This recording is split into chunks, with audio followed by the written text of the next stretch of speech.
Ma chère Ségolène, mon cher Nicolas, mes chers compatriotes, mes bien chers amis, la politique, vous le savez, c'est un cauchemar. Et quand on se réveille, on n'est pas souvent président.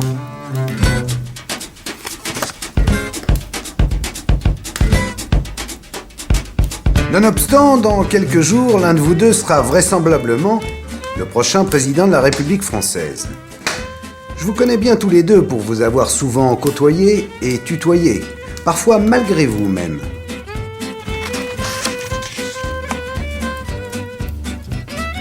Entre nous, il y avait le in et il y avait le off. Et vous étiez tous deux bien plus charmants en off.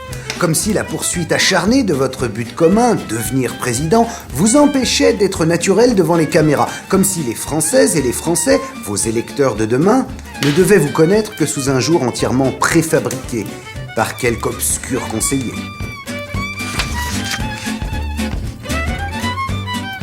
Non, franchement, je crois que c'est une erreur. C'est dommage. Vous valez mieux que l'image que vous voulez bien donner aux Français. Je me suis souvent demandé, en vous observant, dans la vie ou à la télé, ce qui pouvait vous motiver aussi viscéralement à devenir président. C'est vrai, c'est une drôle d'idée quand même.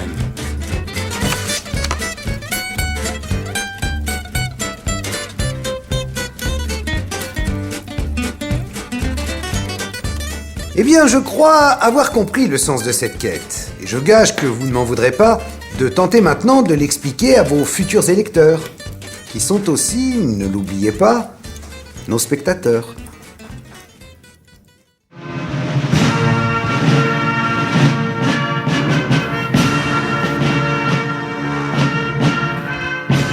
Sarko, toi, tu es pressé.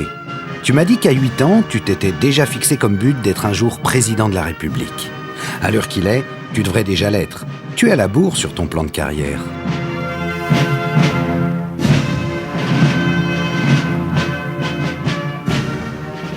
Vous avez dit qu'un de ces jours, vous abandonneriez la politique pour reprendre votre métier d'avocat. Non, c'est pas une blague, parce que bon, je vais avoir 42 ans, je pense qu'à 50 ans, il sera temps de penser à avoir une nouvelle vie, et que finalement, l'avenir, ça sera des hommes et des femmes, quel que soit le métier, qui changeront de région, qui changeront d'activité professionnelle, et finalement qui auront cette mobilité. Joyeux anniversaire. Joyeux anniversaire. Bref, te voilà au pied du mur. Fais gaffe, il est haut. Bon, cela dit, je sais que ça fait 30 ans que tu prends ton élan.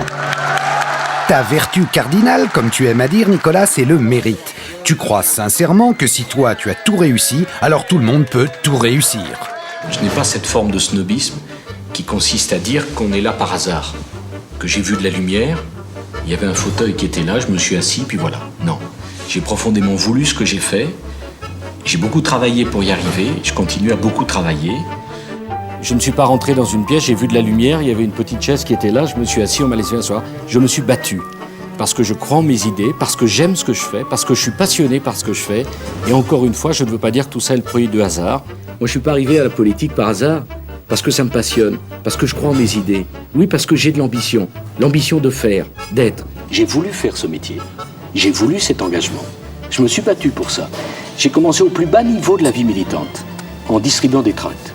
Il n'y avait aucune raison que je puisse un jour être ministre ou responsable politique national. Finalement, peut-être que cet exemple montre que vraiment quand on veut quelque chose, on le peut, y compris dans la vie politique. Tu t'ériges en exemple vivant, même si on ne peut pas dire que ça enflamme franchement tes proches. Je veux parler du mérite qui a permis à chacun d'entre vous de devenir ce qu'il est. Le mérite, c'est cette formidable idée qui fait que la réussite n'est plus liée au statut social. S'ils font cette tronche, remarque, c'est parce qu'ils savent que tout ce que tu penses qu'ils méritent, en gros, c'est un bon coup de pied au cul. Moi aussi, je suis assistant chef. Hein, voilà. Puis la prochaine étape, vous êtes chef, quoi. Hein, moi aussi. Est-ce qu'il vous arrive à ce moment-là de penser à l'élection présidentielle? Pas simplement quand je me rase. Ségolène, par bonheur, tu ne te rases pas. Mais ça ne t'empêche pas d'y penser. Même si ça fait belle lurette que tu as compris que lorsqu'on ne se rase pas, on a moins de chances de devenir président. Vous pourriez imaginer être présidente, j'insiste pour vous, parce que vous êtes né de la République. Je pense que c'est pas bon de répondre à une question comme celle-là. Oui, mais comme ça n'a jamais existé. Est-ce que les Français sont prêts à désigner une femme comme président de la République, je ne sais pas. Je me pose réellement la question. Est-ce que vous, c'est quelque chose qui peut vous plaire? Ce qui me plaît, c'est le suffrage universel. Donc le suffrage universel suprême étant l'élection présidentielle, si je continue dans la politique, pourquoi pas? J'ai eu la chance, donc à partir de mon village de 300 habitants, de lutter, de travailler, de réussir, de faire Sciences Po, de faire la fac de sciences économiques, de réussir l'ENA, alors que je n'étais pas destinée à cela. Je me suis toujours vécue en tant que femme comme une minorité, puisque toute mon enfance et toute mon adolescence, j'ai entendu mon père dire « Vous les filles, vous êtes faites pour le mariage et vous ne ferez pas d'études ». Donc mes sœurs, qui étaient les aînées, ont été sacrifiées à cette logique-là, et moi, qui ai eu plus de chance, puisqu'étant au milieu de la fratrie, je suis arrivée à un moment où j'ai pu me révolter. Moi, j'ai fait l'ENA et j'en suis fière, parce que j'ai fait l'ENA avec une bourse de service public. Je ne suis pas une fille d'énarque. J'ai réussi ce concours par mon mérite et mon travail. C'est l'école de la République. Alors maintenant, les leçons, ça suffit. Claude Allègre, votre ancien ministre de tutelle, dit qu'il n'a jamais rencontré quelqu'un qui a une ambition aussi forcenée que la vôtre. Mais l'ambition, si on la met au service de son pays, je crois que c'est ça qui est important. Vous savez, d'abord, être président de la République, éventuellement, c'est d'abord aimer la France pour que les Français s'aiment en elle. Oh, ça c'est magnifique. On jurerait du Mitterrand dans le texte, la paille et le grain. Souvent, les envolées néoclassiques de Tonton cachaient une certaine vacuité de sens. Tu lui dois beaucoup aux Florentins, presque autant que Sarko à Chirac. C'est un peu amicalement vôtre, finalement, votre histoire. Mais toi, Ségo, tu pars avec un avantage auquel j'ai toujours été sensible. Est-ce que vous vous rendez compte qu'auprès de... J'ai fait un rapide sondage, là, dans les couloirs à l'Assemblée. Auprès de vos collègues députés, vous êtes considérés comme très sexy. Est-ce que vous savez ça? Ils vous le disent ou pas? Non, ils ne le disent pas. Ils vous le disent pas? Non. Bah, ils l'ont tous dit. Oui, c'est parce que c'est vous, donc... Ah non, pas du tout. Pourquoi? Parce que c'est moi? Parce que vous êtes rigolo et tout, donc forcément, Ils ont cherché à dire quelque chose de rigolo? Oui. Non, c'est qu'ils m'ont dit la vérité. Peut-être ils osent pas vous la dire. Oui. Vous avez beaucoup de tant mieux, suffrages. vaut mieux ça que le contraire. Vous êtes contente de ça? Vaut mieux ça que le contraire, non? Au fond, tu m'as toujours fait penser à Sarko. Même énergie au service d'une même ambition, même volonté d'indépendance, même côté, j'en ai rien à foutre du parti. Si je vous dis que vous êtes une sorte de Sarkozy en jupon, ça vous plaît? Non. Pourquoi? Non, parce que je trouve que... Non, je voudrais pas du tout avoir l'image où... Non, j'ai pas les mêmes motivations, j'ai pas la même vision de la politique, j'ai pas le sens de mon engagement n'est pas le même. Mais non, je veux surtout pas lui ressembler. Vous êtes jeune, maligne. Oui, mais c'est pas un critère, lui ça. aussi, non? Non. Non, vous aimez Je pas me sens Sarkozy? aucun point commun, non, avec lui, non. Ah, elle est délicieuse. Toi, Nicolas, quand tu as effectué tes premiers pas en politique, c'était au RPR, le repère, comme on disait à l'époque. C'était le parti dont le prince est un enfant. On aurait cru qu'il l'avait créé pour toi, ce parti. C'est vrai. Tu n'y connaissais rien, mais tu savais déjà tout, tu étais une véritable arme de persuasion massive. Et Chirac se revoyait jeune en toi. Il n'y a pas de travail, et cela, c'est intolérable. Mais est-ce qu'il y a alors une solution politique simple à un problème qui touche tous les pays? Sûrement pas. Il n'y a pas de potion miracle. L'opposition... Faut dire qu'il y avait de ces glands là-dedans. Des solutions magiques. L'alternance est une procédure démocratique et qui doit être... Et on peut être pour l'alternance et expliquer aux Françaises qui votent, c'est là aussi la loi démocratique, les conséquences d'un choix qu'ils feraient. C'est en tout cas le... C'était toi, Nicolas, le vrai meilleur d'entre nous. Enfin, d'entre eux. La télé, déjà du temps de l'ORTF, ça te mettait en transe. C'est deux idées extrêmement simples, mais à laquelle nous sommes déterminés à nous attacher avec la plus grande fermeté.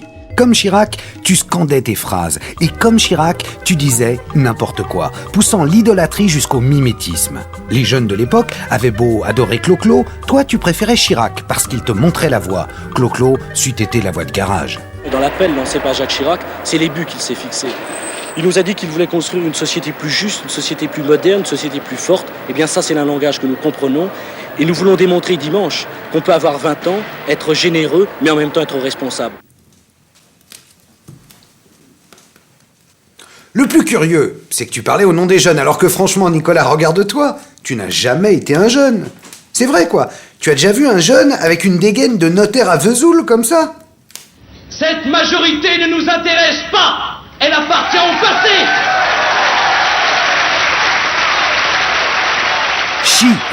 Chirac. Tu n'avais que ce mot-là à la bouche. C'était ton credo, ton Hare Krishna, ta formule incantatoire. T'as retenu la leçon. Et aujourd'hui, c'est ton propre nom que les propres enfants de ses compagnons du RPR scandent avec entrain. Nicolas, président! Nicolas, président! Ce qui nous intéresse, c'est d'aider Jacques Chirac à assumer pleinement le destin qui est le sien et qui est grand. Tellement grand. Grand, ça, il l'était, à tout point de vue. Mais comme au bout de 15 ans, de bons et loyaux services, que dis-je, de soupe à la grimace avec de vrais morceaux de couleuvre dedans, au bout de 15 piges donc, il était toujours pas président. Je me mets à ta place, t'en as eu ta claque de son numéro de claquette à ce grand crétin qui a jamais pensé qu'à sa gueule. J'ajoute d'ailleurs que Jacques Chirac a parfaitement éclairé le chemin. Je devrais pas parler de lui. Ça va être un coup de ponce. Enfin, c'est sûr. Oui, Jacques Chirac a montré le chemin en nous expliquant, lors de sa dernière émission... Ouais, ben ça y est. Attendez, on réessaye une troisième fois. Oui, Jacques Chirac nous a rendu service signalé. Non, c'est pas vrai. Non, mais c'est un gag. Le meurtre du père, toi, Ségolène, tu n'as pas eu besoin d'y recourir. Récemment, en revanche, tu as assassiné ces rejetons, Lolo et Dodo. Mais le grand chêne, non. Ça, jamais tu n'aurais osé.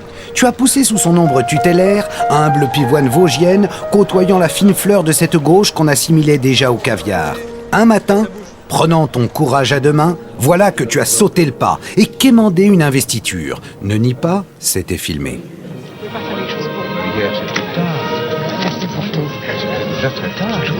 Il n'est jamais trop tard pour Mitterrand.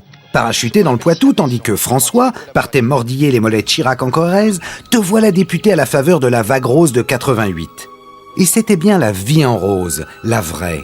Des tourtereaux qui partageaient tout, les idées, les bancs à l'Assemblée ou ailleurs, le bureau et même le déjeuner. On va déjeuner, non? Oui. De l'autre côté de la Seine, Sarko cavalait toujours. Il avait piqué la mairie de Neuilly à Pasqua, mais le vieux Corse ne le rattraperait plus. Non, s'il courait Nicolas, c'était pour le training. Faut du souffle, des poumons d'acier, des abdos en béton pour encaisser les coups fourrés et des cuisses bombées pour sauter les innombrables obstacles placés en chemin par les petits amis. Demain, j'ai une journée très chargée. Ah, il faut absolument demander à Yvonne Masquelez qu'elle me convoque la société qui fait la restauration, car les gens ne sont pas contents. Ah, je vous ai fait une note parce qu'il y a je n'ai pas le temps. Je n'ai pas le temps de la voir maintenant. Tu as toujours été favorable aux 35 heures, mais en une seule journée. Alors comme tu cumules les mandats, tu cumules aussi les emmerdements. Tu présides, tu inaugures, tu plastronnes, tu tenses, tu menaces, tu félicites, tu dédicaces. On peut 30 secondes. Je vais remonter 2 minutes chez le Premier ministre. Et forcément, tu stresses et tu deviens soupe au lait. Vous pouvez me parler clairement, s'il vous plaît, Carole? Est-ce que je fais un mariage ou est-ce que je vais à ma signature de livre? Alors pourquoi vous me dites que c'est Tolé qui le fait à ma place? Bon, vous leur dites que je serai là à midi. Hein? Et allez-y, Claude. Ça va toujours. Bref, tu t'agitais comme un diablotin, Nicolas, mais en réalité, t'en pouvais plus. T'en pouvais plus de ronger ton frein. T'étais arrivé à l'essieu. Chirac te prenait pour le petit schtroumpf bosseur, il te faisait poireauter, c'était jamais ton tour. Je peux comprendre. Si t'avais attendu, tu serais au mieux aujourd'hui sous-secrétaire d'État, au rapatrié. Et encore. C'est à cause de ça, parce que tu es un forcené du mouvement, que tu t'es entiché de l'Ottoman, qui, c'est bien connu, incarne mieux que quiconque le mouvement. Nicolas, allez, montez. Bonjour. Ah, le Turc, il t'a bien roulé dans sa farine de baklava, il t'a fourré à la noix de cajou, le fourbe. Quand même, avec le recul, quel golito tu fais quand tu t'y mets? Allez, répète après moi, plus jamais je n'adulerai une momie d'Izmir. En même temps, c'était tentant. Il te faisait miroiter Matignon sur un plateau, à 35 piges. Beaucoup ont perdu la boule pour moins que ça. Je ferai tout pour qu'Édouard Balladur soit le prochain président de la République, parce que je crois que c'est ce qu'il y a de mieux pour la France. C'est pas un enjeu de carrière pour moi. J'aurais très bien pu rester avec Jacques Chirac. Et croyez-moi, je n'aurais pas été le dernier à qui il me fasse des promesses. Je connais bien Jacques Chirac, et j'aurais eu des responsabilités éminentes. Chers amis, depuis 2 ans, les épreuves ne lui ont pas manqué. C'est à vous, ce soir, de lui dire que vous êtes prêts à continuer avec lui pour le septennat qui vient. Alors t'as sombré dans le pitoyable. Avec tes nouveaux amis, t'es allé faire du ski, sans ski et sans neige. L'idée, c'était en route vers les sommets. Mais le balladurisme, t'as compris, c'est comme le ski sans ski, tu te ramasses la gueule vite fait. Bon, depuis, t'as fait du chemin. T'as compris la leçon et t'as un parti à ta botte, pas 3 crétins des Alpes. On ne gagnera que si je peux m'appuyer sur tout le monde. Eh ouais, mais à l'époque, t'expliquais sans rougir qu'un parti, ça ne sert à rien. De tous les candidats qui se présentent à la fonction suprême aujourd'hui, quel est le seul qui n'a pas d'attache partisane? Lequel n'a jamais été dirigeant de parti politique?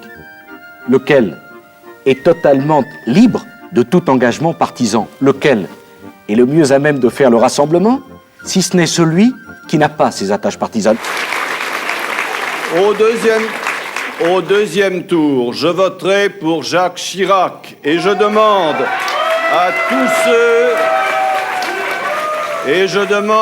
à tous ceux qui m'ont soutenu de le faire aussi. Quand ils l'ont décapité, le Turc, tu as perdu de ta superbe. Ça t'a calmé, remarque. Alors tu t'es posé une question. Comment dit-on retour à la case Neuilly en hongrois? C'est pas une consolation de n'être que maire. Maire de Neuilly, c'est un travail à temps plein. C'est un travail que je connais bien. Il n'est pas écrit qu'on doit être ministre toute sa vie. Mais il n'y a ni aigreur, ni regret. C'est la vie qui continue. La vie continue. Une vie palpitante, ma foi, ponctuée par l'instructive litanie des complaintes de riverains, rendues acariâtres par les pollutions de volatiles. Oh, regardez, c'est des petits fifis.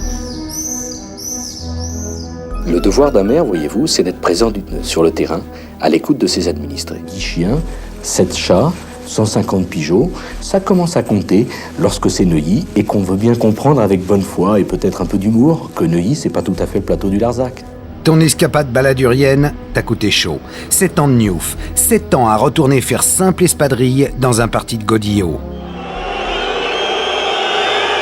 Bah, se faire siffler, c'est un passage obligé, le baptême du feu, c'est le métier qui rentre. Ségo aussi, on a les oreilles qui bourdonnent. Quand t'es arrivé en Charente-Poitou, tradition du goût, ta rigueur, Ségo, a effrayé jusqu'à ton propre camp. Et pourtant, les socialo-charentais, c'est pas réputé être les barrios. Pourquoi est-ce qu'ils ne m'aiment pas toujours, les socialistes locaux? Peut-être à cause de mon esprit de liberté et d'indépendance. J'ai jamais tellement été aimée par les socialistes, que ce soit au plan local ou au plan national. Et pourtant, c'est pas aujourd'hui où ça va mal, où je vois tant d'hommes qui ont été, au fond, des sectaires du socialisme, le quitter aujourd'hui. C'est peut-être justement en ce moment que j'ai envie d'y rester. En politique, c'est quand même très dur pour les femmes, parce que de toute façon, elles sont jamais parfaites. Alors, vous savez, j'en ai entendu tellement des vertes et des pas mûres. Quand une femme n'a pas d'enfants, on dit c'est pas une vraie femme. Quand elle a des enfants, on lui dit allez vous occuper de vos enfants. Quand elle est mariée, on dit mais qu'est-ce qu'elle fait en politique? Quand elle n'est pas mariée, on dit oh bah c'est quand même bizarre. Elle n'est pas mariée, donc elle a tout sacrifié à la politique, donc c'est pas normal. De toute façon, une femme c'est jamais parfait. Alors ben ça rentre par une oreille puis ça ressort de l'autre. C'est ainsi, je pense, que tu as trouvé ton créneau, le social-féminisme. Une très curieuse doctrine, à mi-chemin entre l'intuition féminine et la planification collectiviste. Bref, du Jean Jaurès, revu par l'esprit suffragette, matinée de Roland Scout à la Hugo Frey. Je n'ai trouvé trace de cette doctrine dans aucun livre. Qu'est-ce qui peut faire la survie de la planète? Moi, je pense fondamentalement que ce sont les femmes. Si la condition des femmes change, la condition des inégalités au niveau de la planète changera. Je crois que c'est l'équilibre qui est capable de résoudre ces problèmes-là. C'est un équilibre entre hommes et femmes. Or, aujourd'hui, il y a un déséquilibre effroyable. Tu y incarnes la mère courage de notre patrie, moderne Jeanne d'Arc du Poitou. Digne héritière de tonton Mitterrand, ton père consolateur après la tragique déculottée de 93.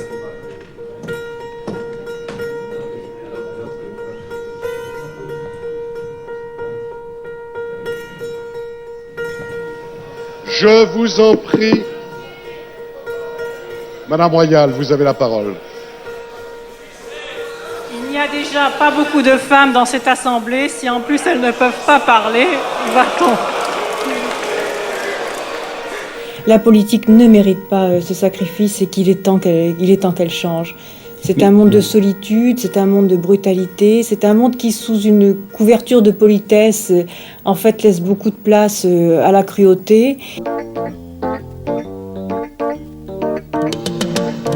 la laisse pas tomber, elle est si fragile, être une femme libérée.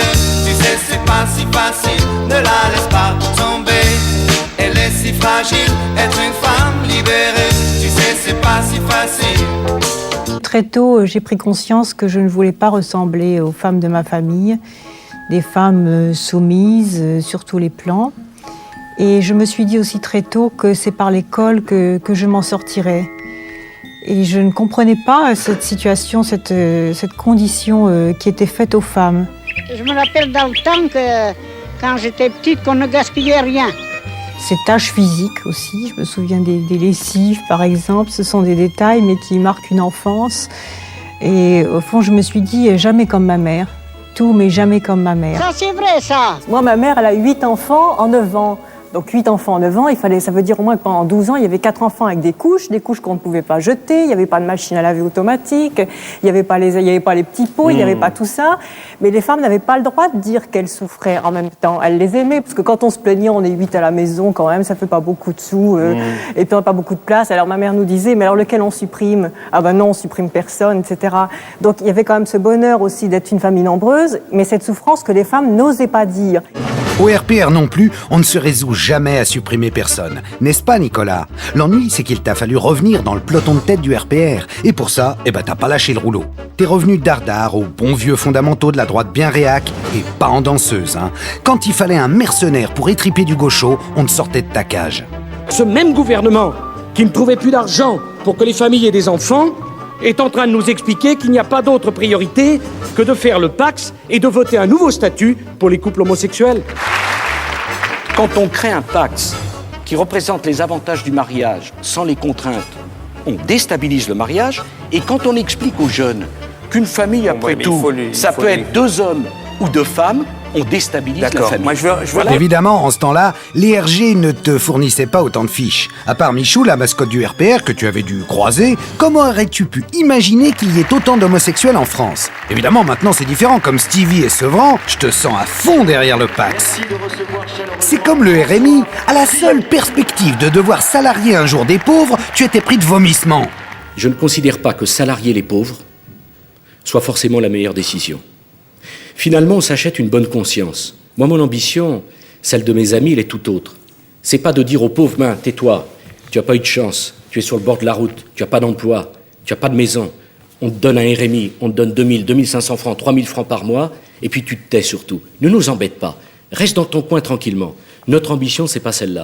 C'est que tous ces gens qui sont des exclus, qui restent sur le bord de la route, on leur donne la chance d'avoir un emploi. Je n'ai jamais vu un homme de gauche s'excuser d'être de gauche. Je ne vois pas cette maladie qui fait que les hommes de droite s'excuseraient d'être de droite. C'est un grand problème. Nous, un certain nombre de mes amis perdent la bataille idéologique avant d'avoir commencé à la mener. En s'excusant d'être de droite, c'est quand même pas honteux. Dans la même veine, le style Back to the Roots, Right Power, tu as aussi largement conchié les emplois jeunes. Sauf que ce jour-là, monsieur futur pièce jaune t'attendait au coin du bois. Vous pouvez être contre. Je ne sais pas si à Denis, vous n'avez pas créé d'emploi jeune, je suppose, puisque vous en contestez le principe. Je suppose que vous n'en avez pas créé. Vous n'avez créé? Ne critiquez pas la ville où vous avez fait vos études. Non, mais c'est pas le problème. Je vous ai posé la question. Est-ce que vous avez créé des emplois jeunes à Denis? Je vais vous répondre très simplement. S'agissant des emplois jeunes, c'est une erreur monumentale. Donc vous n'en avez pas créé? C'est une erreur monumentale, pourquoi? Non mais, est-ce que vous en avez créé? Je vais vous le dire. Je crois aux emplois d'utilité sociale, monsieur Hollande. Mais permettez-moi de vous le dire, ces emplois devraient être réservés à ceux de nos compatriotes qui sont au chômage depuis 3 ans, donc vous n'avez pas créé d'emplois jeunes? 4 ans, 5 ans, qui seraient beaucoup donc vous avez mieux préféré créer des CES que des emplois jeunes? En ce qui me concerne... Alors, allez-y tout de suite à la réponse. J'en ai créé 5. Ah donc, mais pourquoi avoir participé à ce système aussi... Non mais attendez, aussi nuisible que celui que vous décrivez? Vous êtes tellement impatient de connaître... Oui, mais vous êtes un peu long à la donner. Je vais vous envoyer ma plaquette. Tout simplement parce que moi, je considère que cette loi n'est pas une bonne loi. Donc vous l'avez appliquée. Parce que la loi est la loi pour tout le monde. Et voilà, la loi est la même pour tous, sauf parfois à Neuilly. C'est ça ? Vous n'êtes pas en règle avec la loi. 20% de logements sociaux, hein, c'est la loi. Vous en êtes à 2%. Non, on est à bientôt 6%.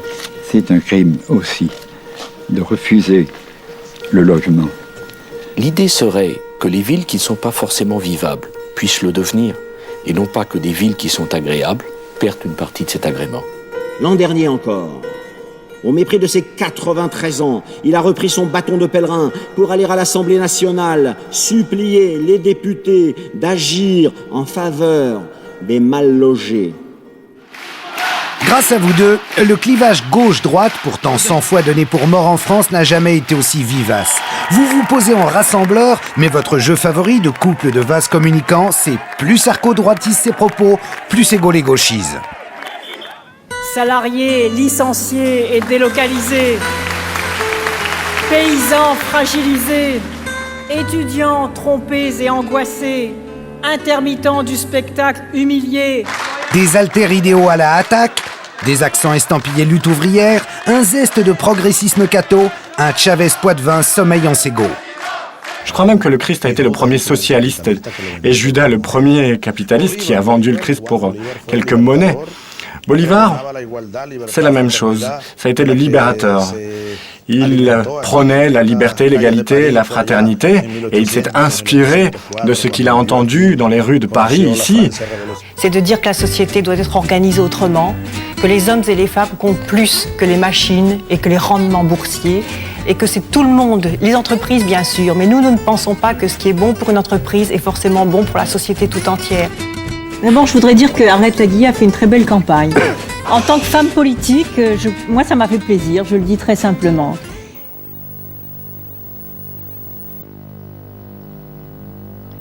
Eh bien oui, je suis une femme et j'ose me présenter comme candidate à la présidence de cette République d'hommes. C'est légal et pourtant cela choque, cela paraît étrange, même aux hommes de gauche, et cela doit l'être puisque je suis la seule. Travailleuse, travailleur, pour une fois, c'est une travailleuse qui parlera. Votez pour une travailleuse, votez Arlette Laguiller. Il faut pouvoir prendre l'argent là où il est. Aujourd'hui, il faut déclarer la guerre au chômage, comme à cette époque-là. Il faut prendre sur les profits et il faut arrêter que l'État subventionne le patronat et qu'au contraire, on arrête de supprimer des emplois. Alors, le 21 avril, votez pour votre camp, le camp des travailleurs.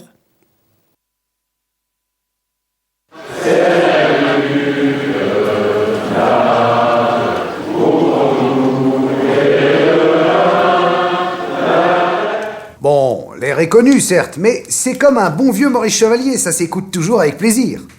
En tout cas, personnellement, j'apprécie beaucoup Maurice Chevalier. De toute façon, quand Arlette s'essaye à un autre répertoire, bah, ça le fait moyen. N'en fais pas, mon petit loup, c'est la vie. Ne pleure pas, tu oublieras. Mon petit loup, ne pleure pas. Je t'emmènerai sécher tes larmes au vent des 4 points cardinaux. Respirer la violette à Parme et les épices à Colombo. Bon, et si vous êtes présidente, qu'est-ce que vous faites ? Oh, je crois que je consacrerai bien plus de crédit aux difficultés de l'enfance, à la recherche pour le cancer, qu'au budget de l'armement. Bon, ça c'est formidable alors, hein ? Debout les carnets de Genève, debout les forçats de la faim. Difficile de ne pas éprouver une certaine tendresse pour cette mère Teresa sans Dieu ni maître. Je pense que tant qu'il n'y aura pas dans ce pays des principes sains, par exemple tout salaire supérieur à 40 000 ou à 50 000 francs par mois est anormal dans ce pays. Il faut partager autrement, il faut répartir autrement. Tant qu'il n'y aura pas de dispositions aussi claires, aussi simples, aussi justes, à ce moment-là, attention, il y aura des dérapages de violence qui seront justifiés. Il est anormal de payer plus de 40 000 francs les gens, alors que vous, Ségolène Royal, vous coûtez à peu près 100 000 francs par mois à la communauté avec vos voitures à chauffeur et vos trucs. Combien coûtez-vous ? Non, je crois que c'est pas des arguments qui sont recevables. C'est de la démagogie, ce que vous venez de dire à Arlette Laguiller, là, c'était de la démagogie aussi. C'est pas de la démagogie. Il y a trop d'inégalités dans ce pays.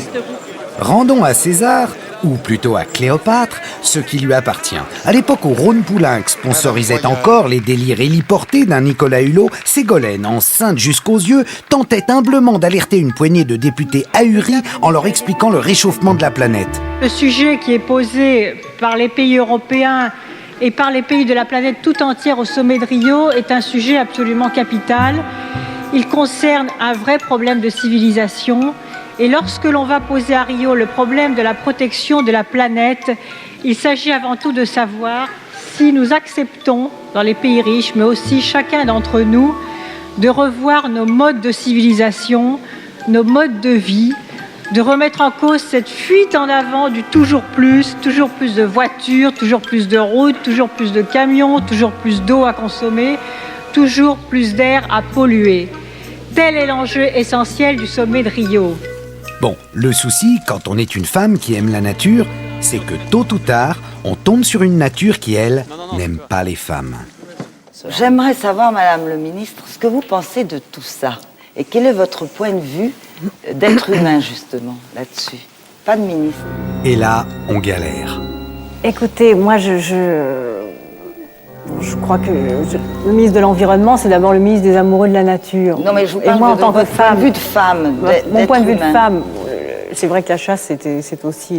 Il y a très peu de femmes qui sont chasseurs, donc moi je réagis d'abord en tant que femme. C'est vrai qu'il y a des images qui sont très pénibles. Ça me touche en tant que femme, en tant que citoyenne, et puis en tant que ministre de l'Environnement aussi. Mon rôle, c'est pas de faire de la morale. C'est-à-dire que je connais pas non plus les problèmes. C'est pas ma priorité, le problème de la chasse en tant que ministre de l'Environnement. Moi, je travaille déjà 12 heures par jour pour améliorer l'environnement des Français. Ce qui me concerne, ce qui me mobilise, ce qui me passionne, c'est tous les jours de lutter pour que les Français aient un meilleur environnement contre les pollutions. Oui, c'est important parce que sur la chasse, oui, madame. les Français doivent être un peu étonnés de se dire que le ministre de l'Environnement est aussi le ministre de la chasse. Il n'est pas le ministre de la chasse. Le ministre de l'Environnement, il est le ministre de la protection des animaux. Bah bravo.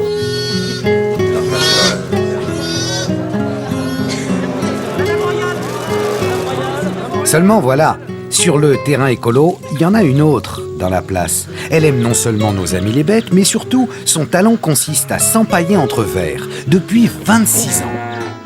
Dominique Vonnet, à vous la première question. Qu'est-ce que vous attendez précisément de ce congrès national? Alors ce congrès national a un but, et je dirais presque un seul, bien qu'il en ait un deuxième, c'est l'unification du mouvement écologiste. Et sur ce plan-là, vous pensez qu'il y a des possibilités de réaliser cette unité dès ce week-end? Je l'espère, et c'est en fonction du contexte que le congrès a été décidé. Je crois qu'il y a vraiment une volonté d'aboutir, non pas à un accord tactique en vue des élections européennes, mais à une vraie unité sur des bases solides. Est-ce que l'unification est enfin arrivée? Parce que ça fait longtemps qu'on attend l'unification des Verts. Alors j'y travaille toujours. C'est incroyable. J'y travaille toujours depuis 25 ans. Ségolène n'a pas l'exclusivité des boulettes. Une catastrophe de l'Erika plus tard, l'unification des Verts étant toujours aux abonnés absents, Dominique, devenue ministre, s'impatiente. La politique, partout, c'est brutal. La politique chez les Verts, c'est souvent inhumain. Les rumeurs, les insultes, les insinuations sur la probité, ça fait beaucoup. Et j'ai envie, décidément, d'enlever la cible qui, depuis des années, est sur mon dos. Personnellement, j'ai toujours eu un léger problème avec Dominique. Je ne comprends pas tout ce qu'elle dit. En plus, évangéliser les poissons, je vois pas trop l'intérêt. Du coup, il m'arrive parfois de faire des gaffes horribles. Qu'est-ce que vous avez parié comme coiffure ou comme changement dans votre corps si vous étiez ministre sous Jospin?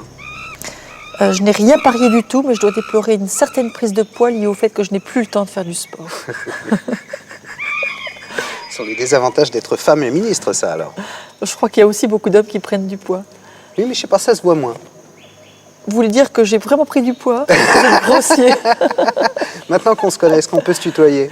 Je préfère pas. Ben tiens, à des années-lumière de ta quête planétaire, Dominique, un purgatoire de traîtres balladuriens s'achève. Le tien, Nicolas. Toi, tu voudrais quoi, alors, si Chirac est réélu? Moi, je voudrais qu'il y ait l'émergence en France de la grande formation. Mais non, pas ça. Tu voudrais toi, pour toi. Ah non, pardon. Bah oui. Pardon. Je voudrais, tu sais, avant la répartition des postes, il y a la victoire aux élections. On y pense quand même un peu. Oui, mais ça fait partie des choses qu'il vaut mieux pas trop y penser. Parce ça, qu'il y a plus souvent de la déception. Ça, c'est de la que de langue de bois, réussite. c'est des trucs qu'on peut pas dire. Non, c'est de la prudence et de l'expérience. C'est-à-dire, quand j'étais plus jeune, je t'aurais certainement répondu. T'aurais dit quoi? Aujourd'hui, une connerie. Maintenant, tu dis plus de conneries. Ça peut m'arriver, mais disons qu'elles sont moins spontanées, Karl. J'ai changé parce qu'on change forcément quand on est confronté à l'angoisse de l'ouvrier qui a peur que son usine ferme.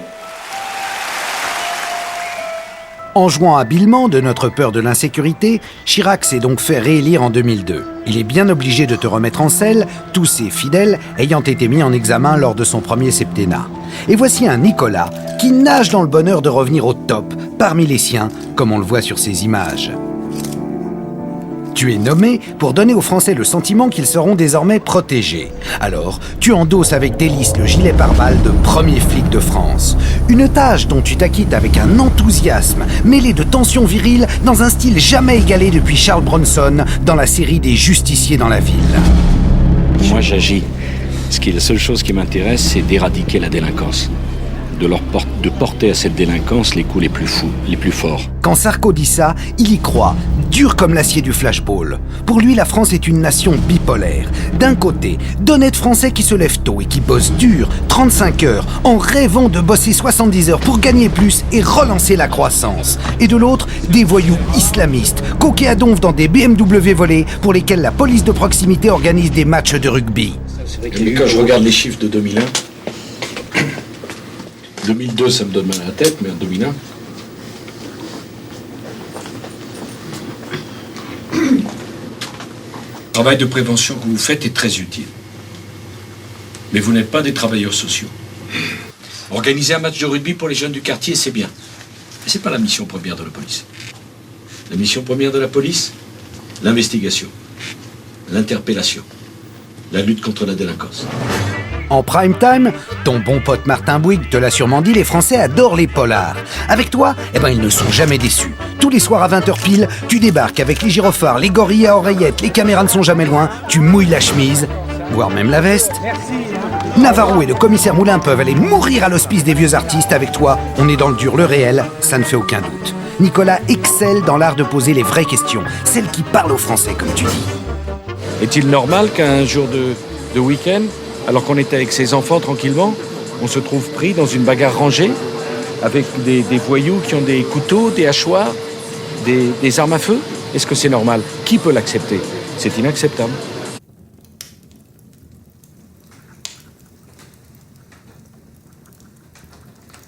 Comme l'ermite en voie de béatification porte sur ses propres mains les stigmates des plaies du Christ, tu sembles, Nicolas, endurer physiquement l'angoisse de tes électeurs. Tu n'es jamais aussi gigantesque, dans la démagogie, que lorsque tu évoques les affres endurées par ce pauvre malheureux qui est forcé par une bande de jeunes de baisser la tête pour rentrer dans son immeuble. Ce qui est dur, monsieur Mazerolle, c'est d'être obligé de baisser la tête quand on travaille, quand on a des enfants et qu'on veut rentrer dans son immeuble parce qu'une bande qui n'a rien à y faire vous empêche de rentrer dans le hall de votre immeuble. J'étais dans le 18e arrondissement au mois de juin, et il y a un vieux monsieur, les larmes aux yeux, qui me dit « Est-ce que vous croyez que c'est normal, monsieur Sarkozy, qu'à chaque fois que je rentre dans mon immeuble, je doive baisser la tête et m'excuser de rentrer dans mon immeuble ?» Mais quand un monsieur doit baisser la tête pour rentrer dans son immeuble, parce que des voyous qui trafiquent la drogue, qui ne savent pas ce que c'est que travailler le matin, se lever tôt, et qui se payent des voitures que ne pourront pas se payer celui qui travaille dur, est-ce qu'on doit l'accepter? Non, bien sûr. Espérons quand même que depuis le temps, le pauvre homme a pu rentrer chez lui. Depuis que tu habites Place Beauvau, tu as développé un véritable sixième sens. Tu sens toujours l'imminence du danger, même quand il n'y en a aucun. Si la peur n'évite pas le danger, tu veux nous éviter la peur. Louable intention qui te conduit à rassurer encore et toujours les Français, un par un s'il le faut. Tout va bien? Pas trop peur? Non, ça va. Oui, ça va, comme ça. Bon courage. Vous habitez où, vous? Ça me semble être un interrogatoire, là. On a demandé pour le ministre de l'Intérieur, ça me paraît un peu naturel. On ne voit pas souvent avec ça. Alors, vous approchez de réalité que vous ne connaissez pas bien. Et vous ne vivez surtout pas. Vous savez, monsieur, si vous savez ce que c'était que le boulot ministre de l'Intérieur, oui, c'est pas ça doit être très bien. Si je suis attristé, vous avez peur. Moi, le train de banlieue, ça fait 30 ans que je le prends. Voilà. C'est la différence entre vous et moi. Le pire pour le Français, c'est que même tranquille en vacances, à la pêche, tu es capable de débouler pour lui prendre la tête. La sécurité, ce n'est pas que la délinquance, c'est aussi le respect de l'autre, sous tous ses aspects, la prudence, être raisonnable, profiter des joies de la géographie de notre pays. Et curieusement, ton interventionnisme forcené n'effraie pas plus Ségolène que ça. Peut-être même est-ce cela qui vous réunit. Vous êtes de la même race, celle des tough guys. Ce que je crois, moi, très dangereux dans cette politique, c'est non pas ce que fait M. Sarkozy, puisqu'il est dans son rôle de ministre de l'Intérieur, il le fait d'ailleurs assez bien, c'est le déséquilibre de cette politique. Et ce qui est tragique, c'est l'absence cruelle du ministre de la Justice, c'est l'absence cruelle du ministre de l'Éducation et de la Jeunesse. Où est la politique de la jeunesse dans ce pays ?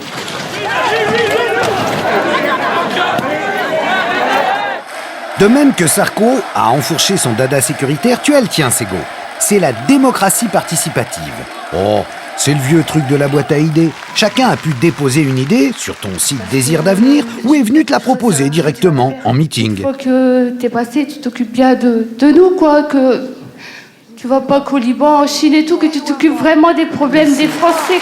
On vit à l'heure du net, donc c'est communautaire et interactif comme méthode. Je change les méthodes de campagne électorale. Donc, j'ai organisé des forums participatifs. Ce qui s'y passe est extraordinaire.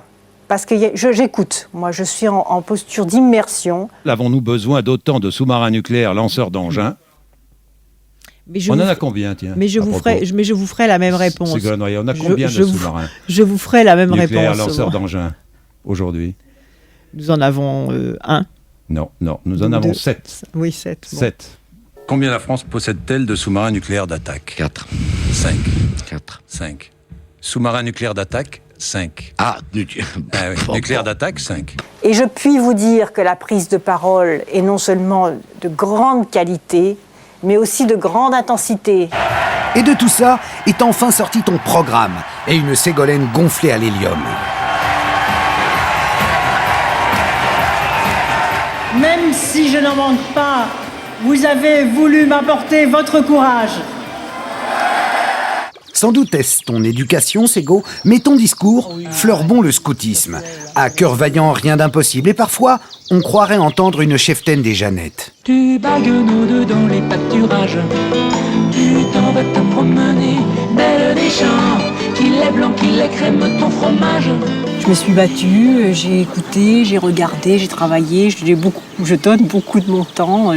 Et donc je crois que les gens, quand ils sentent qu'il y a quelqu'un qui y croit, qui est toujours du côté positif d'une bonne idée qui avance, ça démultiplie les énergies. Et donc, chacun après donne le meilleur de lui-même. C'est comme ça qu'on arrive à avancer. C'est ça qui me plaît dans ce métier d'élu du Des-Deux-Sèvres. Bien loin de cet admirable Jamboree, Nicolas, tu es redevenu fréquentable aux yeux de tes amis. Et tu as compris qu'il te fallait désormais une image de présidentiable moderne. Tu as donc entrepris de kennedyser ton image en conséquence, en Jackie Kennedysant ton épouse Cécilia, voire en Johnisant ton petit dernier. Bonne chance, mon papa. Ça, on te l'a énormément reproché, mais après tout, 15 ans avant, tu faisais déjà la même chose avec un de tes aînés. C'est plus fort que toi. Il aurait pu marquer, hein. Attends, on dirait que t'as un œil beurre noir. C'est vrai ? Ouais, t'as les yeux tout noirs. Est-ce que je suis fatigué, chérie ? Bon, on va dire que tout ça, ça partait aussi d'un bon sentiment. Quand on a une jolie famille, une femme aussi sexy, en tout cas nettement plus glamour que bon nombre d'épouses d'élus, on les met en avant. Mais tu n'as pas été le seul à trop en montrer.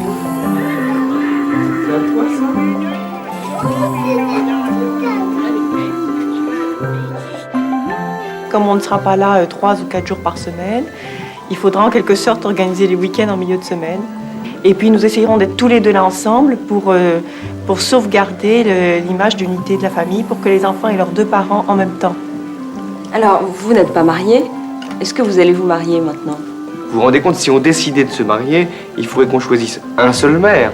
Et dans quelle circonscription le trouver ? Bon, François, c'est pas un militant féministe, hein, mais en même temps, C'est le moins qu'on puisse dire. Et la cause des femmes, il a peut-être eu un petit peu de temps. Mais en même temps, au niveau de l'action, je crois que tout est là. C'est-à-dire qu'il m'a toujours encouragée. Si j'ai fait des choses utiles aussi au pays, c'est à François que je le dois. Désormais, dans notre société du spectacle, pour faire passer un message idéologique, impossible de ne pas se livrer, de ne pas dévoiler un pan de son immense bonheur intime, comme on dit dans Gala. Bon, si vous voulez, c'est une longue histoire. J'ai besoin de Cécilia. Elle m'épate parce que elle supporte et elle vit tout ce que nous vivons avec beaucoup plus de force que j'imaginais. Et là, elle arrive. Tu t'y attends pas du tout en plus.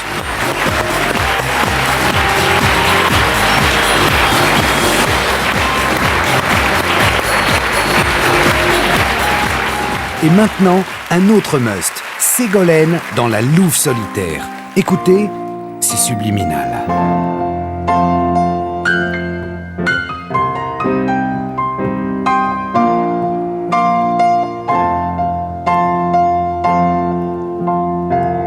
Dans cette ville, qu'est-ce qu'elle peut bien faire pour calmer sa colère? Comme une louve solitaire, elle erre. Elle est partie pour chasser la brume, tout son cœur éclaté.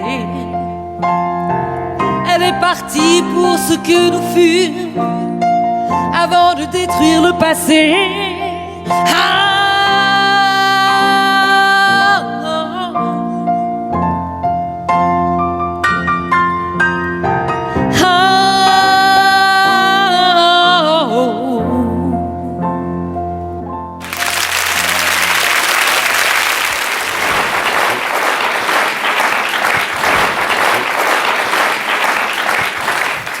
Alors, Cécilia, vous connaissez depuis 17 ans. Comment vous êtes rencontrés? C'est une longue histoire. On s'est rencontrés, en fait, il était maire de Neuilly, j'habitais Neuilly, je me suis retrouvée à un mariage qu'il célébrait. Bon, les mauvaises langues disent que c'était le sien de mariage. Et puis voilà, on s'est rencontrés comme ça et la vie a fait le reste. Si Nicolas Sarkozy était un objet indispensable. Un porte-document, il connaît très très bien ses dossiers. Donc un porte-document, c'est tout à fait ce qui lui colle à la peau. La personne avec qui vous partagez votre vie en dit plus sur ce que vous êtes que tous les longs discours. Là où ça se complique, c'est quand la personne qui vit avec le porte-document décide de ne plus vivre avec le porte-document. Les Chiraciens se sont empressés de répandre la nouvelle. Leur ennemi Nicolas Sarkozy et son épouse Cécilia connaissent une crise conjugale. Elle serait partie avec un autre, ce qui pourrait avoir des effets dans sa marche vers l'Élysée. Nicolas Sarkozy, bonsoir. Bonsoir. Merci d'avoir accepté notre invitation. Merci de m'avoir invité. D'autant plus que vous aviez déclaré forfait lors de votre intervention télévisée prévue dimanche soir sur une autre chaîne. On a parlé d'un coup de fatigue et puis de difficultés dans votre vie privée. Quelle est la vérité? Vous voulez parler de la rumeur? Mais interrogez-moi alors, faites votre joli métier. Voilà. Allez jusqu'au bout.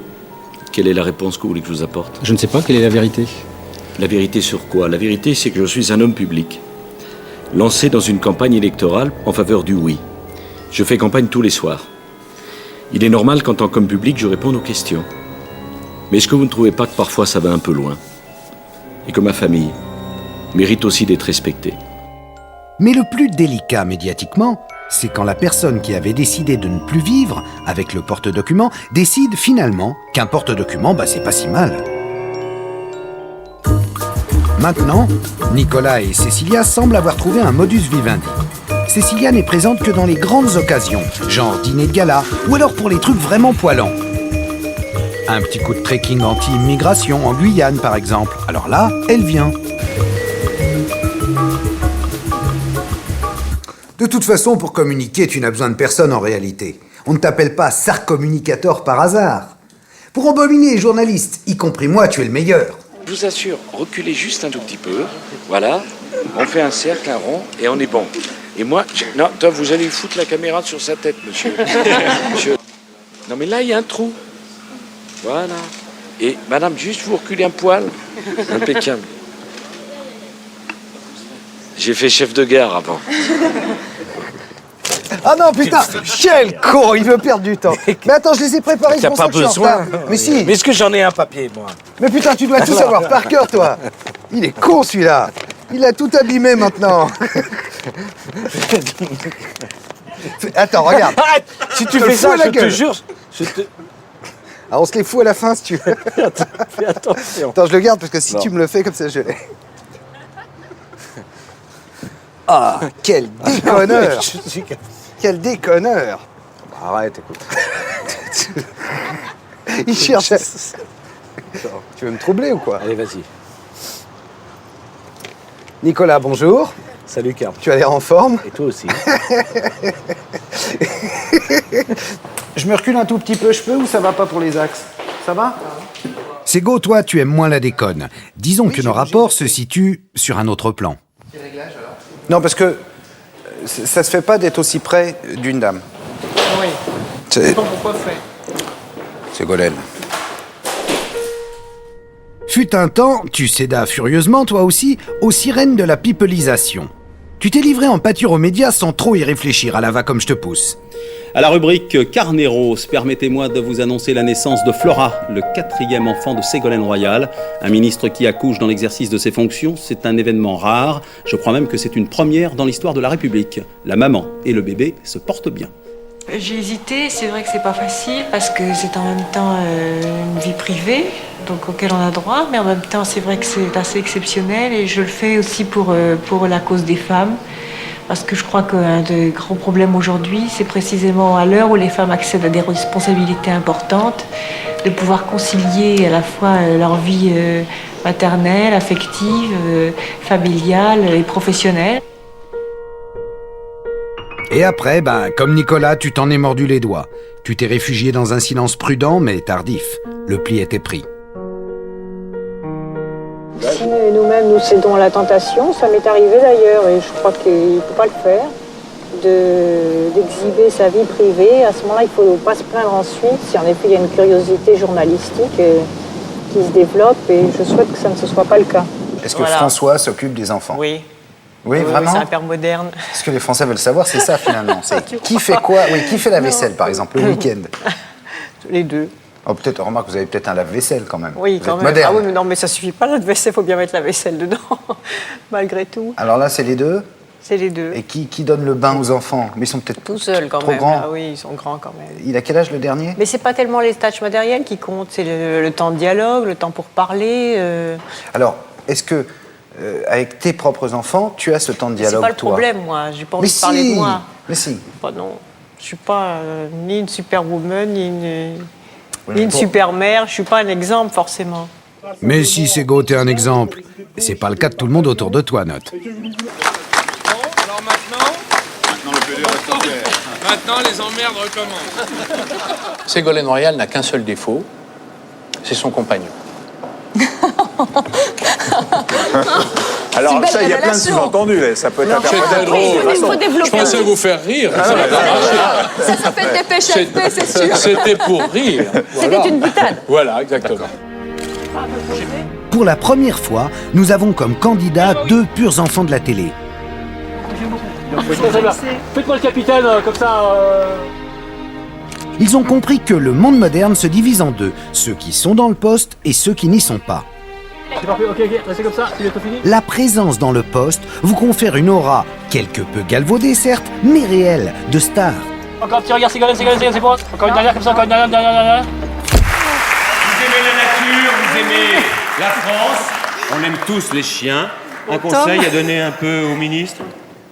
Qu'elle l'appelle tout le temps. Tom. Et vous l'appelez Tom, sans arrêt. Tom, viens, slalom, Tom, slalom. Oui. Slalom. C'est bon, c'est grandiose. Slalom, Avance. slalom. Encore. Vite le toboggan. Dessus. Non, pas là, le toboggan. Tom, dessus. Oui, encore. Dedans. Le tunnel. Dedans. Oui. Saute. Dessus, saute. Voilà, sur la table. Voilà. Formidable. Vous ne connaissiez pas ce chien il y a encore 2 secondes. C'est superbe. Regardez. Non, je ne peux pas chanter. Si. Ah non. C'est fait pour. Voilà, allez, on y va. Je meurs chaque soir. Je veux partager autre chose que l'amour dans ton lit et entendre la vie et ne plus m'essouffler sous tes cris, je pense que ma prestation peut s'arrêter là. Oh, fini pour moi, Catherine, voilà.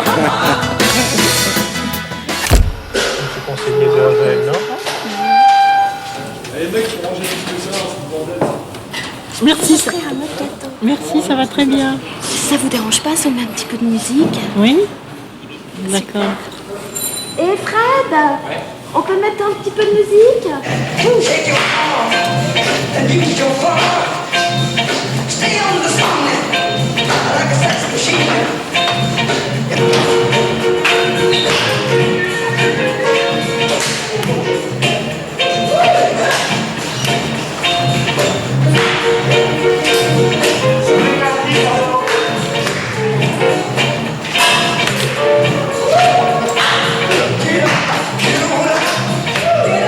Pardon? C'est un gag. La voiture. Jean-Pierre, c'est pas cher. C'est un gag. Mais non, c'est pas un gag, c'est surprise. Ça a marché.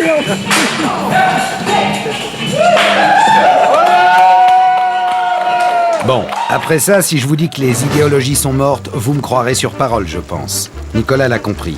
Le journaliste aujourd'hui, il a besoin de quoi? D'une image et d'une idée simple. Vous aimez le vélo? Votez Sarko. Les chevaux? Votez Sarko. La Sciento? Votez Sarko. Enfin là, t'avais pas calculé les retombées. Moi, j'ai vu les films de Tom Cruise, j'apprécie beaucoup l'acteur, et j'étais très heureux de le voir. Vous n'êtes pas obligé de le faire devant des caméras de télévision, hein, Nicolas Sarkozy. Vous savez ce que c'est, Tom Cruise en France? Oui, j'ai vu Tom Cruise en France. C'est pas exactement Marc-Olivier Fogiel dans la rue. Hein. Très bien. Non mais peu importe, là, Nicolas Sarkozy, vous votez en touche. C'est vrai, Tom Cruise en France n'a pas d'équivalent. Ah, sauf peut-être Sego au Chili. À propos de Chili, Sego, un jour, faudra quand même que tu nous expliques pourquoi tu as tout changé. Ton look, ta coiffure, ta dentition, pourquoi tu allais assiéger les télés jusqu'au Chili, justement. Et tout ça pour nous expliquer que tu n'étais candidate à rien. Franchement, Ségolène. Est-ce que ça vous conforte dans certaines de vos ambitions? Non, je ne fais absolument pas le lien. Région, est-ce que vous ne rêvez pas de devenir la première femme à accéder à l'Élysée? Écoutez, je pense qu'un élu n'est pas un candidat permanent. Vous comptez parmi les présidentiables De la région Poitou-Charentes, oui. Donc vous voulez absolument pas en parler, c'est... Non, c'est sûr. Nous avons été 64 millions de victimes d'une hallucination collective, en somme. Nicolas, lui, a toujours été un peu plus explicite quant à ses intentions. Alors, Nicolas, est-ce que tu as lu ce bouquin qui sort sur toi, L'instinct du pouvoir? Non. T'as pas eu le temps entre deux hélicos, t'aurais pu? C'est pas ça, tu sais, je lis assez peu les bouquins ou les articles sur moi, parce que s'ils sont bons, eh bien, ça me conforterait dans des idées qu'il faudrait pas que j'aie, et s'ils sont mauvais, c'est pas bon pour le moral. Donc voilà. Tu vois, je te laisse le lire et les commenter, mais moi je les lis rarement. Je te résume, je cite, c'est l'histoire du vilain petit canard de la droite qui voulait Matignon, finalement il a eu l'intérieur. Et donc en fait la question c'est, il se plante, parce que ce que tu veux c'est l'Élysée, non? Bah, tu vois, j'ai eu raison de pas le lire alors. Pourquoi? Parce que tu es capable de le résumer en une phrase. Ce que je peux aussi résumer en une phrase, Nicolas, c'est ton amour immodéré du Star System. Ce côté midinette, c'est un peu puéril, mais ça fonctionne.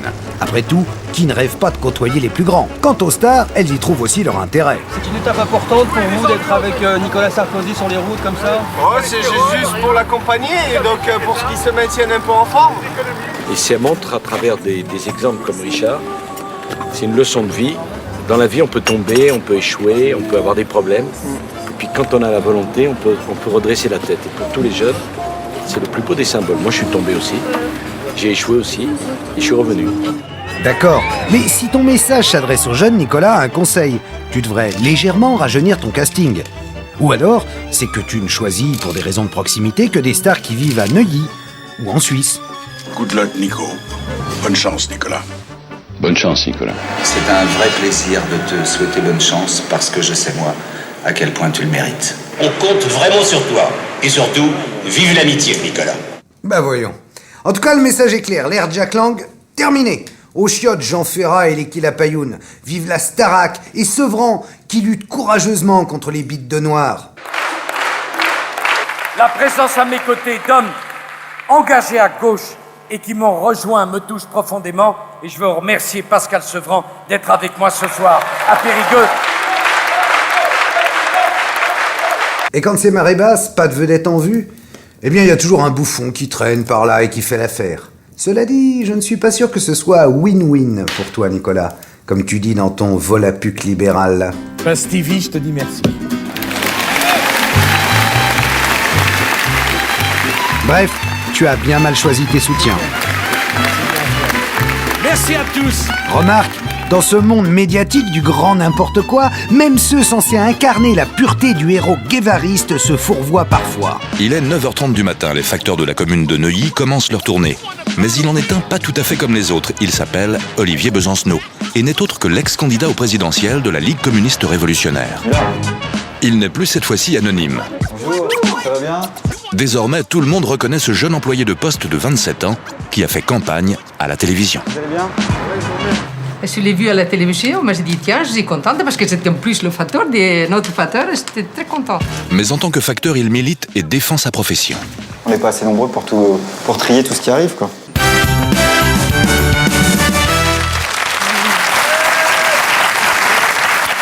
Alors avant, les rebelles, les révolutionnaires, parce que vous êtes un révolutionnaire, avaient plutôt l'air quand même rebelle. Vous avez un côté gendre idéal, on dirait un petit peu que c'est Che Guevara dans le corps de Michel Drucker, en gros.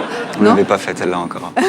Bon, après ça, forcément, on a du mal à se lever le matin. On a la gueule de bois, les idées pas trop claires, les factures s'entassent, et on rate le coche de l'Union des Haltères.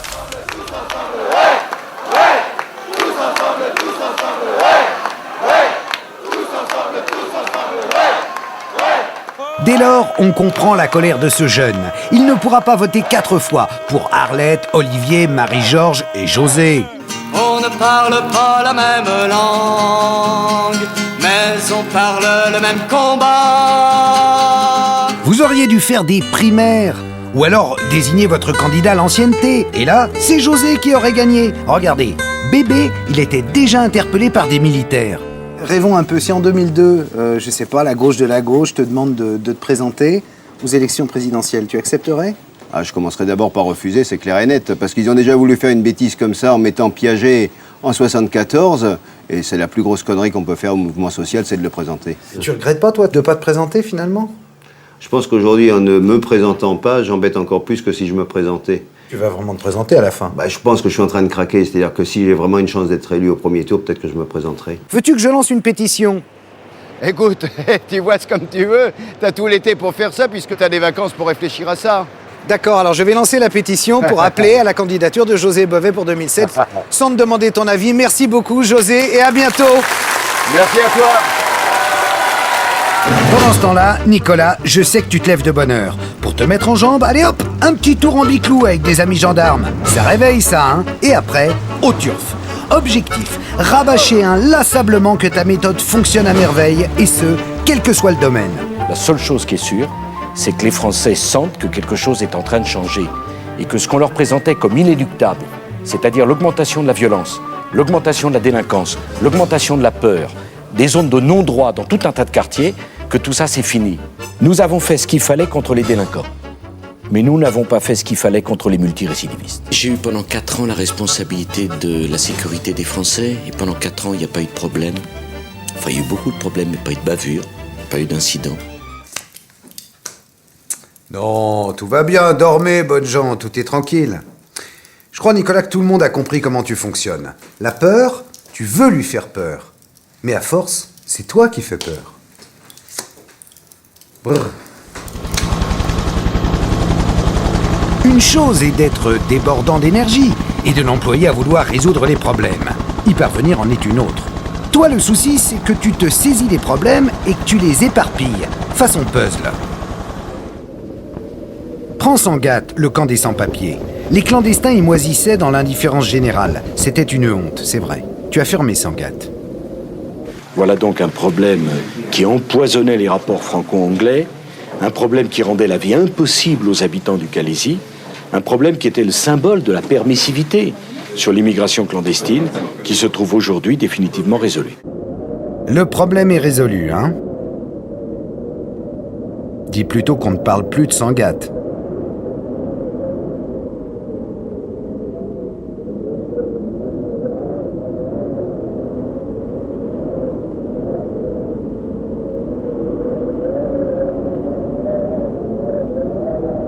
Et s'agissant de l'immigration, je veux aussi que les choses soient claires. Je n'ai jamais été, Christine O'Krent, pour l'immigration zéro. Il faut déclarer comme objectif le quota zéro d'immigration. Et cela sans que nous n'ayons de leçons de racisme à recevoir de personne. Oui, enfin, t'aurais pu dire les leçons d'antiracisme plutôt que les leçons de racisme. Faut-il pour autant aller sur les terres de Le Pen? En aucun cas. Il y a beaucoup de propositions qu'il fait, qui sont les nôtres, et que nous partageons. Quota zéro d'immigration. Est-ce qu'il faut, aujourd'hui, encore préciser que la France ne peut plus être une terre d'immigration? Le Pen, pour la droite, c'est le sparadrap dans Tintin. Impossible de s'en débarrasser. Dans les années 80, Mitterrand l'a collé dans le jeu pour niquer la droite.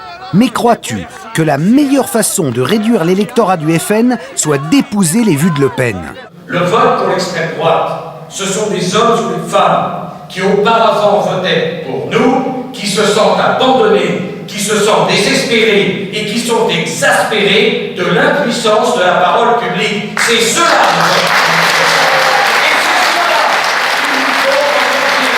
Alors, si je comprends bien, attends, on va faire la liste ensemble. Il faut sortir du débat politique du Front National. Il faut sortir du débat politique ceux qui à un moment étaient avec le Front National. Il faut sortir ceux qui n'ont jamais été au Front National, mais qui ne sont pas éloignés du Front National. Et il faut sortir ceux qui discutent avec ceux qui sont un peu proches du Front National. Tu restes tout seul avec ça. Alors moi, mon ambition n'est pas cela. Nous sommes en démocratie. Les idées des gens sont respectables. Nous tuons, nous. C'est les électeurs qui sentent bon, n'est-ce pas, au nez de M. Sarkozy. Ils sentent bon, les électeurs. Venez, petits poussins, venez, le grain, on va vous donner, etc. Et pan! Après, on les aura. En tout cas, je constate que quand la droite se réveille, le territoire, pardon de parler comme cela, de l'extrême droite se rétrécit, et chacun sait bien que lorsque le territoire se rétrécit, les grands fauves s'affrontent. Voici Jean-Marie Le Pen. Que Ségolène ne puisse s'empêcher de rêver pour elle-même d'un remake du coup de bol de Chirac en 2002. Elle, Ségo, terrassant le matamor de Saint-Cloud au second tour, c'est de bonne guerre. Mais de grâce, Nicolas, n'invoque pas les esprits de la forêt noire. Évite de réveiller cet inconscient glauque que la droite refoule tant bien que mal depuis si longtemps.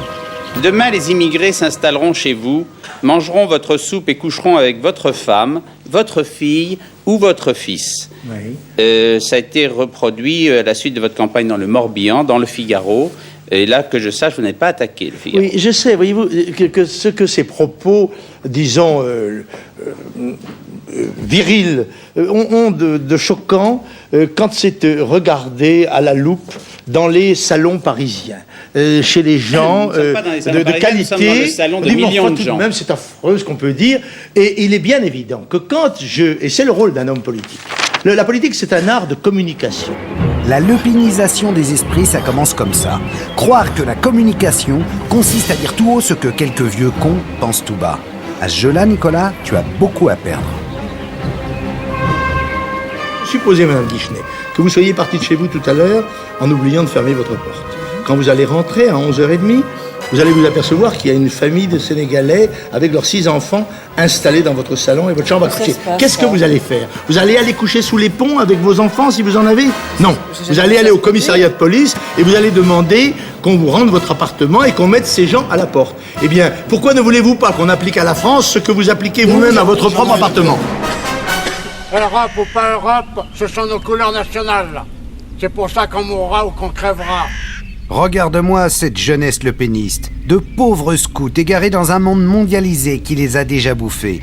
Ne me dis pas que tu as envie que ces mecs votent pour toi, Nicolas.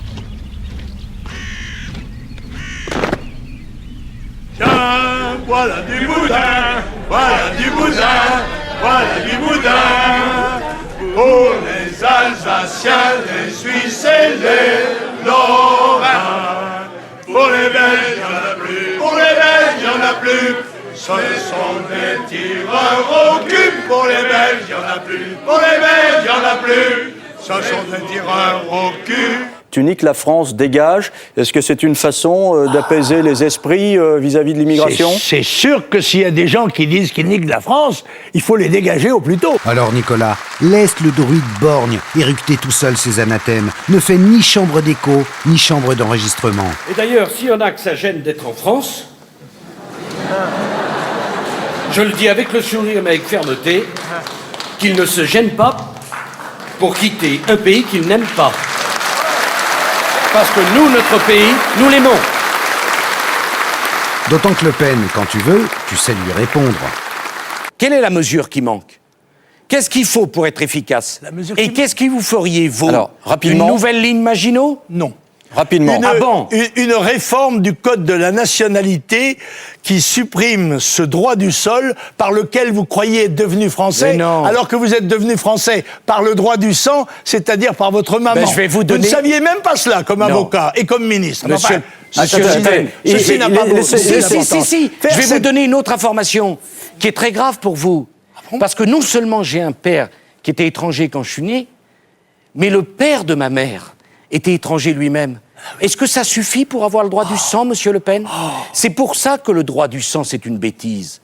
Parce que le droit du sang ne peut pas être suffisant. Il faut le droit du sol. Je vais vous l'expliquer pourquoi. Parce qu'il y a toujours quelqu'un qui a une idée folle dans la tête. Parce qu'on a toujours un sang qui n'est pas suffisamment pur. Bon, de toute façon, même si, d'aventure, tout merde, et que Le Pen refranchit le seuil du deuxième tour, et même, soyons fous, devient le président de la République, mais c'est nous qui allons en chier.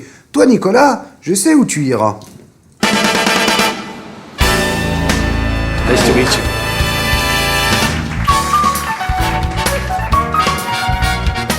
Some French journalists called me Sarkozy the American.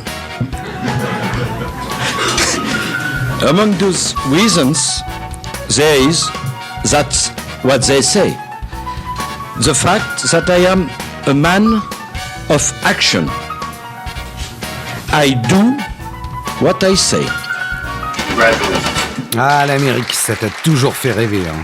L'Amérique, je veux la voir et je l'aurai.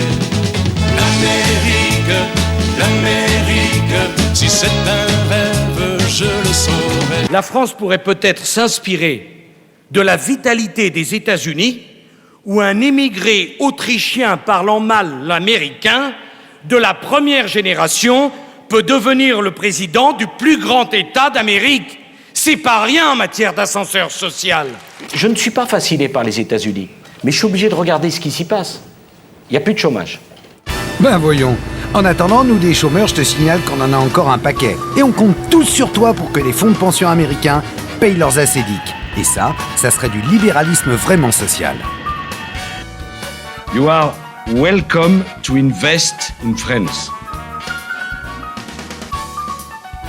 We will be happy to help you make money in France, and of course, to make some money with you, for us. Ah, je suis pas sûr qu'ils aient tout compris. Sego, en revanche, ben elle, tout le monde la comprend. Yo estoy contigo, tú vas a ganar, serás la futura presidenta de Chile. Sarko, ton truc, c'est pas les langues, c'est la culture physique. T'es Rocky Balboa, toi, hein. T'as un côté animal, tu aimes aller au contact, tu prends pas le métro avec des gants, comme Balladur. Alors on va essayer de trouver des solutions. Simplement, si j'étais pas venu, qu'est-ce que vous auriez dit? Alors vous n'allez pas m'engueuler parce que je viens, et gueuler parce que je viens pas. Il faut choisir. Ah, peut-être il faut aider. La ma façon, c'est vrai. Attends, qu'est-ce que vous faites? Il faut les aider. Oui, Sarko, viens avec moi. Attends, je ne vais pas parler à tout le monde. Non. Alors venez. La solution à trouver. La solution à trouver. À la télé, tu veux qu'on voit que politique, c'est un métier d'homme. On se croirait dans un film de Scorsese. C'est-à-dire, tu viens de dire. Viens de dire. Il y a quelque chose à dire. Mais c'est pas l'idéal télévisuel de tout le monde. Je veux pas non plus avoir d'une grand-mère qui est la nostalgie de la télévision d'autrefois. Mais écoutez, quand il y avait quand même tout ce qu'on a connu et tout ce qu'ont connu même les jeunes d'aujourd'hui de 20 ans, il y avait Saturnin, il y avait le Manège Enchanté, il y avait Mon ami Flicka, il y avait le Théâtre de Santelli, il y avait Belle et Sébastien, il y avait aussi du rêve, de la tendresse. Le terme nettoyer au Karcher est un terme qui s'impose. Parce qu'il faut nettoyer cela. Le mot Pour les nettoyer. jeunes. Et alors Excusez-moi, mais Et nettoyer, on et n'est ben, pas le des mot- animaux. On n'est pas Mais qu'est-ce qu'il dit ça? C'est pas un délinquant. On nettoie les trafics. On nettoie pas des gens. On peut pas quand même continuer à avoir le mairie du quartier. Remarque, dans le style sévère mais juste, tu as un maître qui t'a ouvert la voie.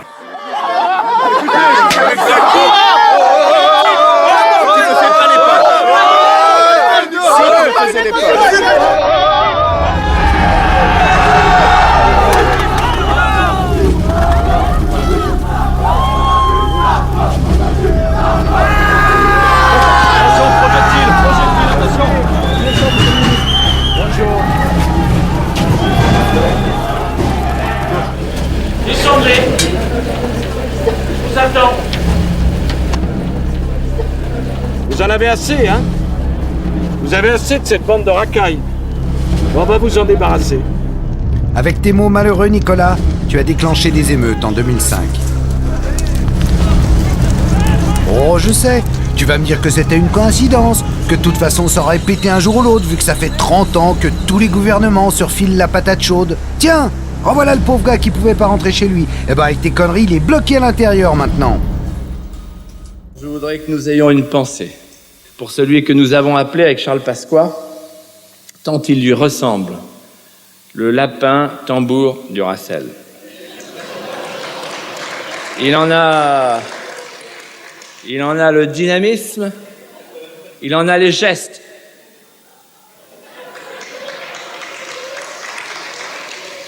J'aime la politique, mais on s'en fout que tu aimes la politique, nous on aime la France. Tu vois, même ceux que tes propos musclés seraient censés réjouir te trouvent mollasson. Envoyer l'armée dans les banlieues pour rétablir l'ordre avec un message simple et fort à l'adresse des jeunes. La France, tu l'aimes ou tu la quittes. Nous ferons flotter tous ensemble le drapeau tricolore chaque matin dans les cours d'école. Me dis pas que c'est cette France-là dont tu rêves pour nos enfants. On n'intervient pas sur un adolescent violent à 17 ans. C'est beaucoup trop tard. Il faut intervenir dès la primaire, voire dès la maternelle. Dès qu'un jeune sera absent, il y aura dans le collège quelqu'un qui le signalera et qui prendra contact avec la famille. Si la famille ne réagit pas, c'est un policier qui ira voir la famille pour lui dire que l'absentéisme scolaire, c'est grave. Et si la visite de la police n'est pas suffisante, c'est alors le procureur de la République qui interviendra lui-même. C'est ça. Et si le procureur ne suffit pas, alors tu viendras personnellement. Ding dong, c'est Nicolas. Et le pire, c'est qu'on dirait que c'est contagieux. Ta consoeur aussi se met à délirer par moments. Ce que je pense, c'est qu'il faut remettre les parents devant leurs responsabilités. La deuxième chose, c'est de prévoir des sanctions disciplinaires pour les enfants de moins de 13 ans.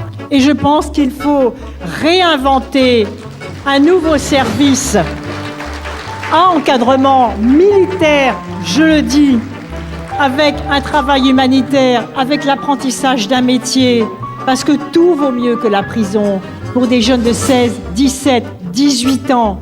J'ai toujours pensé qu'il fallait que la droite républicaine sache s'élargir. Madame Royal veut nous rejoindre. Bienvenue au club. Et nous ne la refusons pas.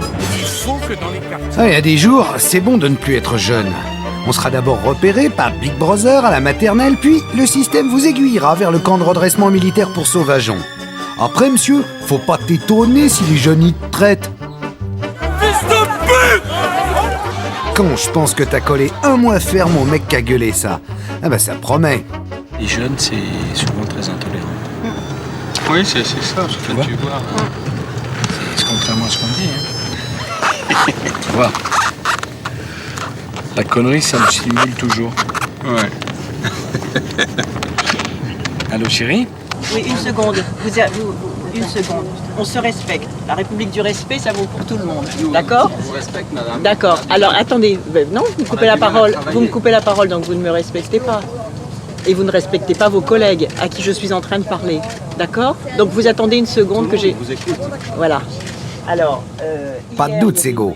Tu as ce talent très féminin de traiter tous les hommes comme des gosses. Nicolas s'en souvient encore, d'ailleurs. Non, madame, c'est simple. en tout cas à dire. On veut essayer de redresser ce pays, on veut essayer de bien faire. Et on sait que pour cela, il faudra élargir la majorité, avoir la main tendue, l'esprit de rassemblement et ne pas agir avec sectarisme. Voilà, madame, pour le discours, permettez-moi de vous dire, qui était un discours de haine que je ne peux pas accepter parce qu'il nous insulte et il insulte nos électeurs. En attendant, Ségolène Royal, en attendant que Ségolène Royal vous réponde... C'est fatigant, c'est fatigant, mais arrêtez enfin, mais tous les téléspectateurs sont là pour voir que ce que vous dites est complètement à côté des clous, enfin, discours de haine, agression, mais écoutez, arrêtez, laissez-nous un peu respirer quand même. Mais qu'est-ce que ça va être dans l'Assemblée nationale de demain? C'est quand même terrible, écoutez, ce discours excessif, là, ça y est, c'est le rouleau compresseur qui commence, ça suffit à la fin. Ne me parlez pas sur ce ton quand même. Madame... Respectez vos interlocuteurs. C'est pas parce que nous serons demain dans l'opposition et que nous reconstruirons. Oui, Monsieur Sarkozy, nous reconstruirons. Moi, je fais partie de la nouvelle génération et je considère que ce n'est pas un drame, figurez-vous, l'alternance. C'est la démocratie, à condition qu'elle ne soit pas écrasante. Et ça, tous les Français peuvent le juger. Tous les Français le savent qu'il ne faut pas que cette alternance soit écrasante. Vous avez déjà tous les pouvoirs dans les départements, dans les régions, au Sénat, les pouvoirs économiques, les pouvoirs financiers, bien souvent les médias aussi. Alors, bon, écoutez, quand même. Non, vous allez, vous allez répondre. Déjà parlé. Non, j'ai dit non. Ah, vous faites un beau couple quand même, tous les deux. C'est vrai quoi, même quand tu l'engueules, Ségolène, on dirait que ça l'excite, Nico. Respire, Nicolas. Le jour du débat avec Ségo, il faudra rester zen. Vous êtes responsable du fait que la France connaît plus de chômeurs que tous les autres pays au monde. Je sais bien que c'est pas ta nature. À chaque fois, tu montes trop vite en régime. Monsieur Emmanueli, montrez l'exemple et asseyez-vous.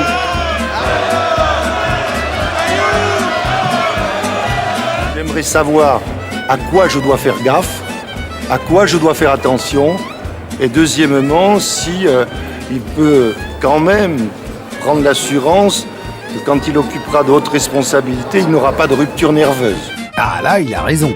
Cool man, fume un pet, je sais pas moi. Pourtant, il y a des jours où vraiment, tu peux être un petit marrant, toi. Détendu, rigolo, sympa. Je te préfère comme ça. Nicolas, pourquoi est-ce que tu as choisi cette, je sais pas ce qu'on peut dire, une serre, une maison de verre Bon, d'abord, je choisis parce que je trouve c'est beau. Oui. C'est neuf. Et puis, ça donne une certaine idée de la je suis en train de te parler. Oui, mais je peux pas te regarder. Alors, on va y retourner. Attends. On va y retourner. Ah si, on va y retourner. Ou alors j'ai une idée. Pour redevenir calme, va faire un stage chez Bayrou, notre pâtre du Béarn. Il dit toujours ce qu'il pense, lui, mais sans s'énerver. C'est les autres qui s'énervent en l'écoutant. Merci de me donner le François Bayrou et ensuite Robert. À vous les hausses d'impôts, à nous les Non, baisses. Les hausses d'impôts pour les plus modestes. Allez, ne chahutez pas. Et François Bayrou. Nous faisons les baisses d'impôts pour les plus modestes. Eh bien, quand on sera sur un débat sérieux, ça pourra peut-être avancer. Pour l'instant, on n'y est pas, parce que tout le monde dans cette affaire ment. Quand Nicolas Sarkozy dit « à nous les baisses d'impôts », tu parles. Lorsqu'on a été au pouvoir, on les a augmentés de 120 milliards. Je suis content que M. Bayrou le reconnaisse. Non, il était temps parce que c'est inattendu de la part de François Bayrou. Ça en dit long sur l'état d'esprit avec lequel il fait cette campagne. Quand M. Hollande dit, je dis la vérité, tu as changé sur ce point, moi je veux tout de même rappeler cette idée simple. Monsieur Sarkozy, comme moi-même, Nicolas comme moi-même, nous nous sommes fait élire en faisant de grandes déclarations sur la baisse des déficits et la baisse des impôts. Et nous avons vu exactement ce qu'il en était au bout du compte.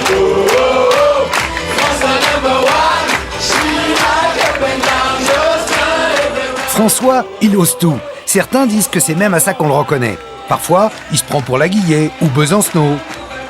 Je ne critique pas Nicolas Sarkozy en rappelant la proximité qui est la sienne, avec des responsables économiques extrêmement puissants.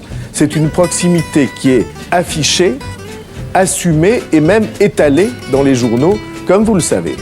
Eh bien, je considère pour moi, Claire Chazal, que l'argent et la politique doivent être séparés. Je pense que l'un ne doit pas avoir barre sur l'autre, notamment lorsque ces puissances économiques détiennent de très grands médias. C'est une accusation extrêmement, extrêmement violente qu'il faudrait, j'allais dire, étayer par des choses concrètes. L'amitié ne signifie pas forcément une prise de position ou des concessions sur l'idéologie et les idées politiques. Je comprends très bien, Claire Chazal, que vous défendiez, cette thèse précisément sur votre antenne. François, c'est comme son bus au colza, c'est un diesel. Mais attention, une fois lancé, rien ne l'arrête. Je me sens du peuple. Je réagis comme ça. Je supporte pas les pouvoirs enfermés sur eux-mêmes. Je suis en révolte contre la technocratie. J'ai pas d'ambition de carrière. Tiens donc. En attendant celle-là, il l'a pas volée.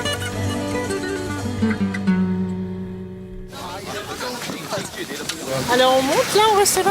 Ségolène, c'est donc ta revanche que tu nous proposes de t'offrir demain en t'élisant première présidente de la République. Comme le disent les Chinois, qui n'est pas venu sur la Grande Muraille n'est pas un brave. Et qui vient sur la Grande Muraille conquiert la bravitude. Jean-Luc Mélenchon dit, je cite, que la présidence de la République, ce n'est pas un concours de beauté. Laurent Fabius se demande qui va garder les enfants. Quant à Henri Emmanuelli, il l'ajoute, il dit, je vais rajouter une cartouche à mon fusil de chasse. Est-ce que vous pensiez que ça susciterait un tel mouvement, j'allais dire, de phrases dont on pensait qu'elles n'étaient plus de saison? Et vous? Non, moi je pensais pas que ça susciterait une telle misogynie, pour tout vous dire. Les esprits de nos ancêtres la protègent durant ces moments, cette période difficile qu'elle va traverser pour la campagne prochaine qui s'annonce en France. Devenir notre première présidente de la République. Ah, faut bien ça. Pour oublier ton père d'abord, qui était si dur, si raide, si injuste. Et puis ta mère, que tu as vu souffrir en silence au temps où les femmes devaient tout faire et puis la boucler. Oubliez surtout tous ces cons du PS qui n'ont pas cru en toi, qui ont ricané à tes bourdes. Qui n'ont vu que tes jambes là où ton cerveau finalement valait largement le leur, non ?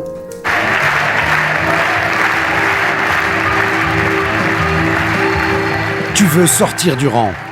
Et puis mieux que tout, égaler Mitterrand, nous l'a rejoué 10 mai 81. Entrer dans l'histoire pour gommer la petite Vosgienne qu'aurait dû passer sa vie à s'occuper des gosses, de la vaisselle, de la tambouille.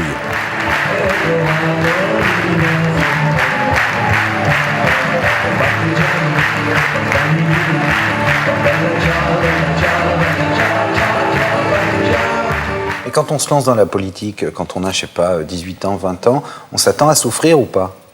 Non. Viens Michel. Qu'est-ce qui a fait ça? Non, on s'attend pas à subir des épreuves comme celle-là. En même temps, elles sont toutes relatives, ces épreuves, parce que finalement, quand on les surmonte, c'est quand même un formidable bonheur aussi. Parce que tout ce qui ne vous tue pas vous rend plus fort. Voilà, en quelque sorte. Est-ce qu'on peut être politique et sincère? Heureusement, oui, ça arrive. C'est qui, par exemple? C'est pas toujours le cas, mais ça arrive. C'est qui les plus sincères? Je plaisante, oui, heureusement, on peut être politique et sincère. Oui. Sinon, on fait plus de politique. Sinon, on fait autre chose. Pas vrai, je peux te citer 43 personnes qui font de la politique qui sont pas sincères pour mais ça dure pas.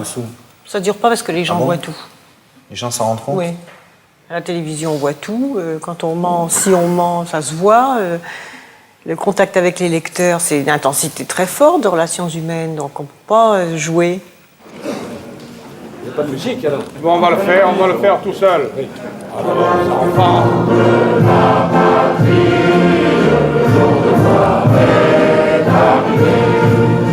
Entre nous de la tyrannie.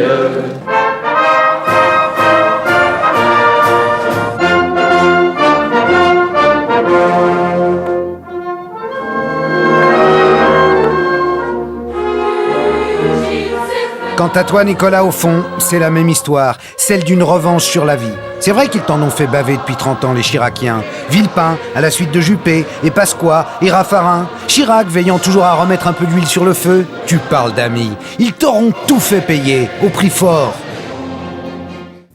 Tu auras été leur punching ball, la victime permanente et désignée de la meute gaulliste, victime de tous, de tout et de chacun. De tes origines hongroises, par exemple, de ne pas avoir fait l'ENA, d'avoir choisi Balladur, d'avoir un peu trop fréquenté Claude, victime de ton ambition, de ta réussite. de ta franchise, un peu naïve, de ta ténacité. On dit qu'en France, quand on est élu, c'est surtout parce que l'autre est battu. Eh bien, si tu gagnes, Nicolas, les vrais perdants, ce seront d'abord les Chiraciens, puisque maintenant, ils sont tous à ta botte.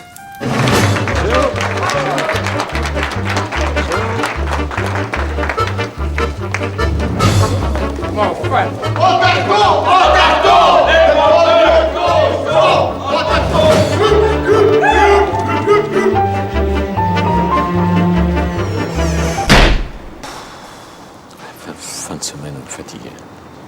Putain, je suis parti à 4h15 du matin de mon bureau, vendredi, à 3h30 jeudi. Je me suis fait, toutes ces conneries, je me suis fait le 20h samedi. Moi, tu sais, je vais te dire, on pioche, hein. Je sais pas toi, mais tu accumules des charges, du stress, des cons, des nuls. Oui, de la connerie toute la journée. Connerie, on part toute la journée.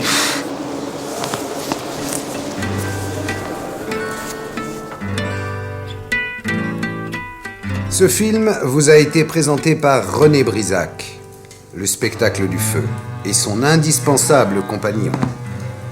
Je veux bien sûr parler de Zip, l'allume-feu. Plus vite, plus longtemps. Les luminaires sont griffés Jacques Caillot. Jacques Caillot, luminaire, répondit l'écho. Les cartes à jouer viennent du cercle de jeu Le Rich, rue Cadet, Paris 9e. Qu'aurais-je pu écrire sans mon indispensable Pilot? Pilot, plume rétractable, moderne, efficace, terriblement racée. Remercions encore la Chambre intersyndicale des producteurs viticulteurs de cognac, de fine et de moyenne champagne. Monsieur Carl Zero est habillé par Monsieur de Fursac, la veste impeccable, la coupe bodygraph à l'ancienne, la griffe de l'homme. Les lunettes sont bien sûr d'Atoll, les opticiens, cher à l'ami Antoine, que je salue au passage. La boisson était offerte par Coca Zero, le goût de Coca-Cola, mais sans le sucre. Et puis ce très joli design noir, tout à fait in, tout à fait dans l'époque. Le taser et le flashball sont des armes de fabrication française, brevetées Manu France. Le chabichou, lui, est un délicieux petit chèvre de Charente-Poitou, tradition du goût. Il me reste à vous dire que les fabriqués par sont des cigarettes qui peuvent tuer, car fumer tue. En même temps, la vie aussi à la longue. Voilà, merci d'avoir suivi ce film. Rendez-vous bientôt pour de nouvelles aventures. Et d'ici là, évidemment, contentez-vous des contrefaçons.